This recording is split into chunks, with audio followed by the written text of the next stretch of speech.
हे friends, कैसे आप सब। होप का तुम अच्छी होगी। तो जैसे कि मैंने अपने पिछले वीडियो में नेचुरल फाइबर क्या है, सिंथेटिक फाइबर क्या है और पॉलीमर क्या है उम, और प्लास्टिक के बारे में बताया था। इस पार्ट में हम लोग सिंथेटिक चार मेन तरीके के होते हैं, मतलब ये एग्जांपल सिंथेटिक फाइबर के, उसके ऊपर हम डिस्कस करेंगे इस वीडियो में आज। तो ये पार्ट 2 है। मैंने हर एक चार तरीके के जो कि हैं रेयॉन, नायलॉन, पॉलिस्टर, एक्रिलिक, चार के बारे में कुछ कुछ लिख दिया है, एग्जांपल वगैरह सब दे दिया है।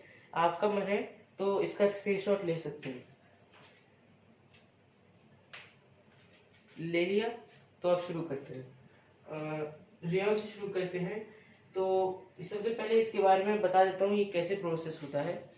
तो ये सबसे पहले नेचुरल चीज से शुरुआत होती है, जो कि है वुड।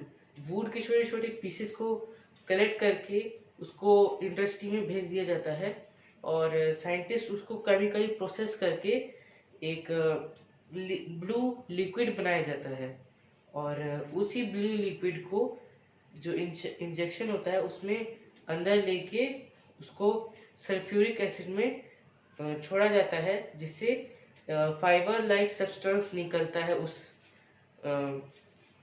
इंजेक्शन से। और उसी फाइबर को इस्तेमाल किया जाता है, उसी थ्रेड को इस्तेमाल किया जाता है रेयॉन के कपड़े बनाने में। और मैंने आपको बताया कि इसकी शुरुआत नेचुरल चीज मतलब वुड से होती है, इसलिए इसका एक्चुअली में नाम है सेमी नेचुरल फाइबर, क्योंकि इसकी शुरुआत नेचुरल से हुई है। भले ही बीच में कितना भी प्रोसेस क्यों ना हुआ हो, और वही बाकी सब पूरी तरह से केमिकली प्रोसेस्ड है। इसके बारे में थोड़ा सा प्रॉपर्टीज जान लेते हैं। और मैं आपको ये बता देता हूँ, ये जो रेयन है ये एक्चुअली एक तरह से एक आर्टिफिशियल सिल्क है। इसको इसके लिए बनाया गया है, ये सिल्क की तरह ही है लेकिन सिल्क नहीं है और ये चीप होता है, ताकि जो आम आदमी होते हैं जिनके पास कम बजट होता है वो सिल्क जैसे कपड़े को खरीद सके। इसलिए इसको बनाया गया है कि मैंने आपको बताया नेचुरल फाइबर एक्सपेंसिव होते हैं as compare to synthetic fibre. तो इसके हम कुछ प्रॉपर्टीज जान लेते हैं। इसका पहला प्रॉपर्टी है ये सिल्क की तरह सॉफ्ट एंड लस्ट्रस होता है, मतलब सिल्क जितना सॉफ्ट होता है वैसे ये भी होता है, और ये लस्ट्रस भी होता है, मतलब ये चमकता भी है सिल्क की तरह।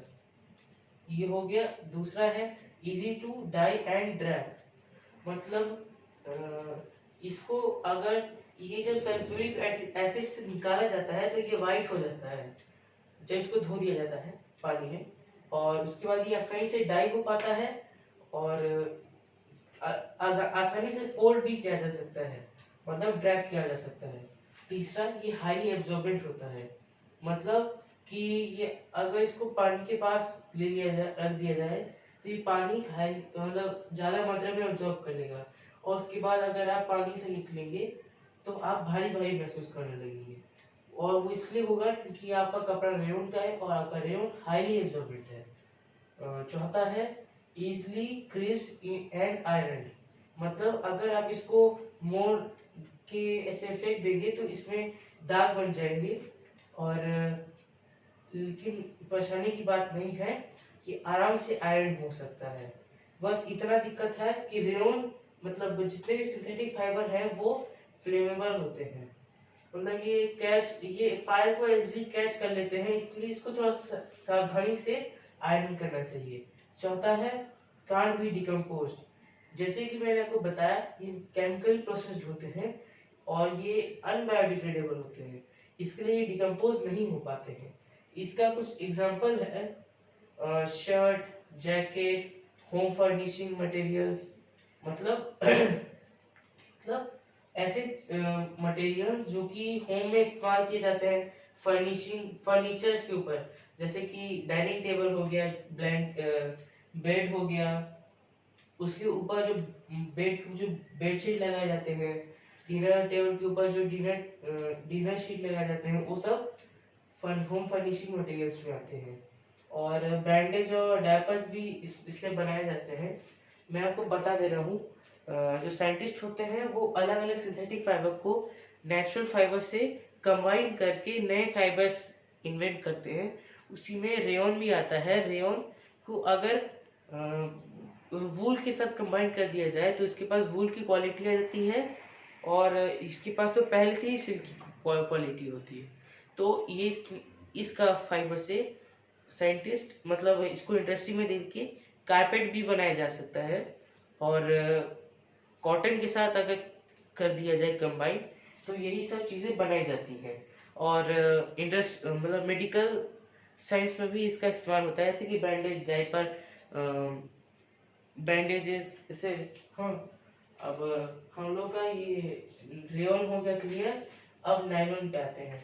तो नायलॉन मैं आपको बता देता हूँ, ये एक्चुअली वर्ल्ड वार 2 के टाइम पे बनाया गया था, जो कि यहाँ पे लिखा है।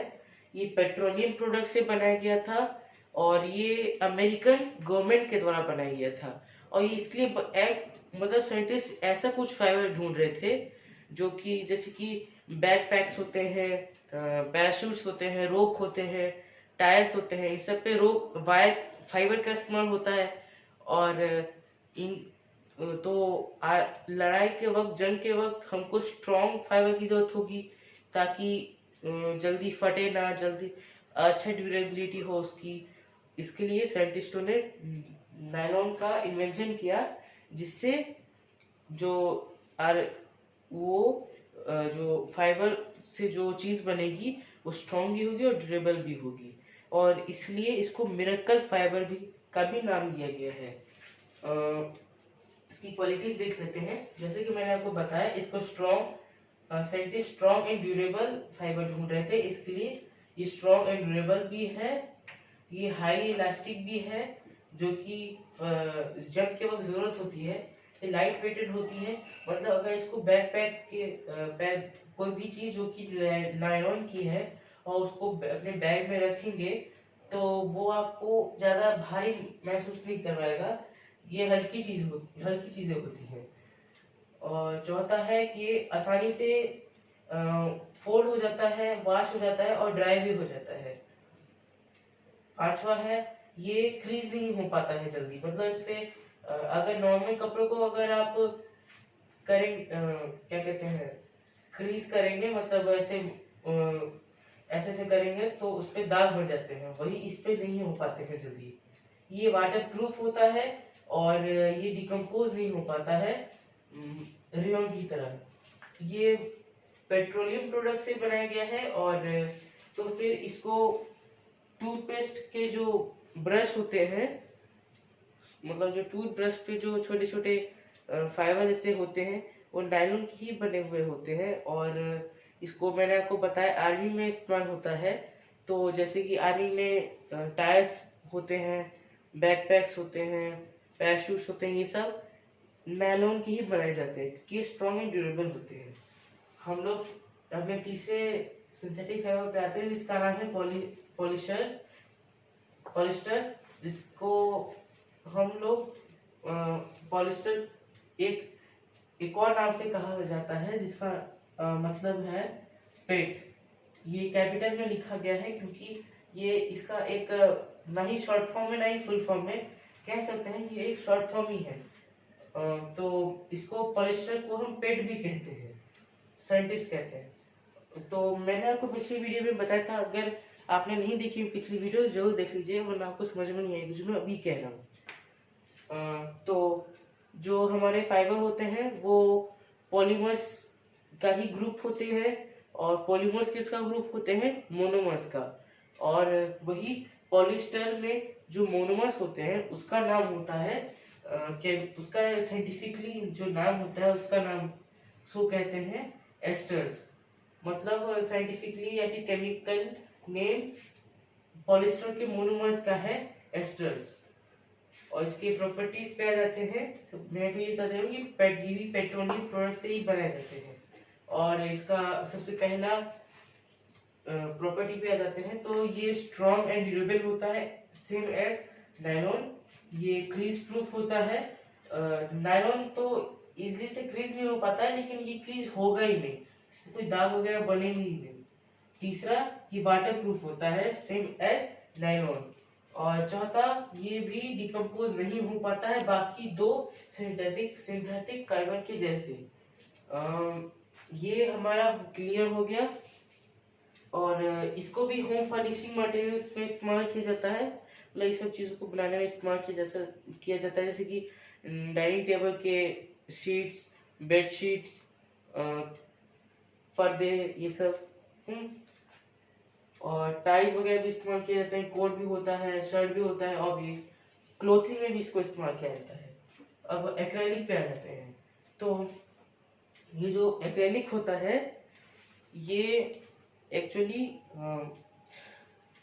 ग्लास की तरह क्लियर होता है, सेम मतलब ग्लास के जैसे ही होता है ये क्लियर। और मतलब इसको दो तरीके का एक्रेलिक होता है।